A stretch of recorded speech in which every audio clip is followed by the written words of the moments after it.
In 1948, as the specter of disinformation loomed large over a world grappling with the aftermath of war, the United States Congress took a bold step to safeguard its citizens from the insidious grip of propaganda.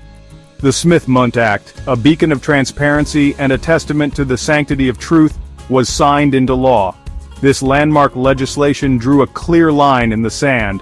While the United States would engage in public diplomacy abroad, it would fiercely protect its own citizens from government-sponsored propaganda within its borders. This act was a testament to the belief that a well-informed citizenry, armed with the truth, formed the bedrock of a thriving democracy.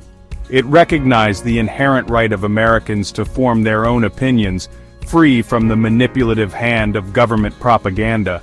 The Smith-Mundt Act stood as a bulwark against the tide of disinformation, a testament to the enduring power of truth in a free and open society. For decades, the Smith-Mundt Act served as a cornerstone of American media integrity.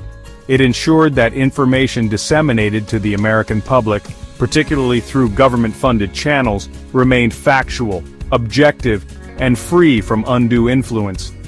The act was a testament to the understanding that a government accountable to its people must operate with transparency and honesty. The Smith-Mundt Act was never meant to stifle free speech or limit open dialogue. Instead, it aimed to create a level playing field where citizens could engage in informed debate, free from the manipulative tactics of government propaganda. It was a safeguard, a promise that the information citizens received from their government would be the truth, the whole truth, and nothing but the truth.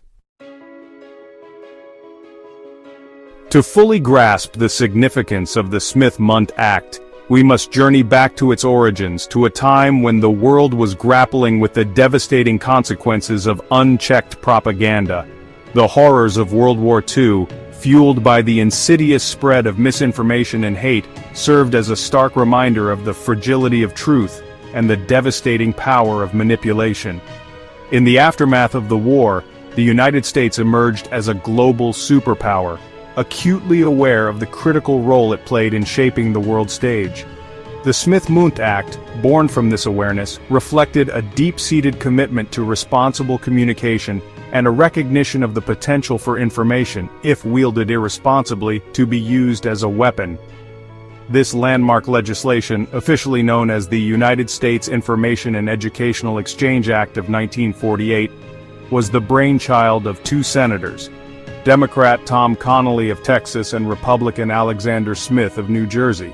They shared a vision of an America that engaged with the world through open dialogue and the exchange of ideas, not through the dissemination of distorted truths.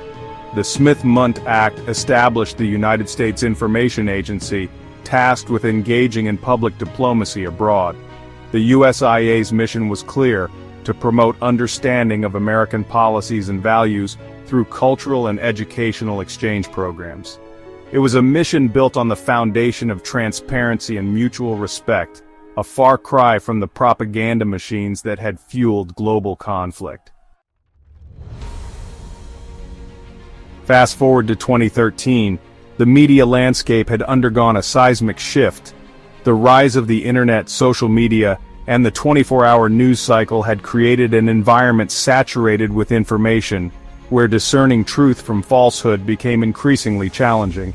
It was against this backdrop that the Smith-Mundt Act, once a stalwart guardian of truth, faced a critical turning point.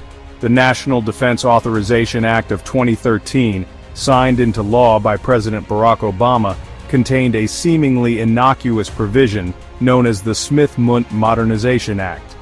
This amendment, championed by lawmakers who argued that the original act was outdated in the digital age, effectively dismantled the firewall that had long prevented the dissemination of government-produced propaganda to domestic audiences.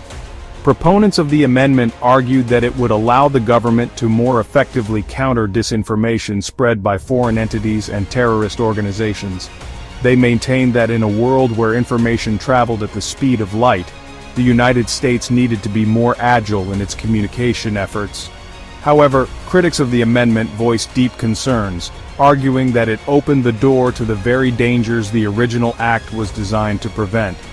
The 2013 amendment, they argued, blurred the lines between legitimate public diplomacy and propaganda, potentially allowing the government to manipulate information and shape public opinion at home.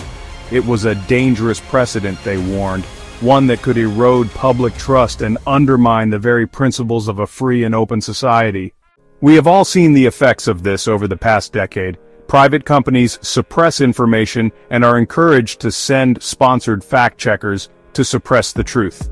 Shadow banning is a common practice if one dares to say a certain word or tries to have an open dialogue about current issues. People on social media are forced to curtail their words, or they will be shadow banned or receive strikes against their channels.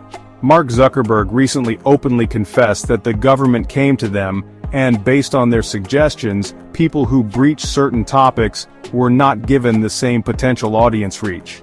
He said that people could still share the information, but the reach was curtailed and reduced. If you're a social media creator, you're all too familiar with this. The algorithms have been given instructions from the top, and any spreading of information that questions the media's agenda is quickly and systematically suppressed. I can only hope that the media and major social media platforms will again let people have open and fair dialogue about the issues we face today, without the fear of strikes on their accounts or suppression of their content. This may be another video that only gets seen by me and my mom. It's time we take our dignity and ability to openly converse without fear about the issues we feel passionate about. This is a call to reenact the Smith-Mundt Act and hold companies that want to do business in the United States to a higher standard, and let the people have their free speech back. And remember, be kind and strong.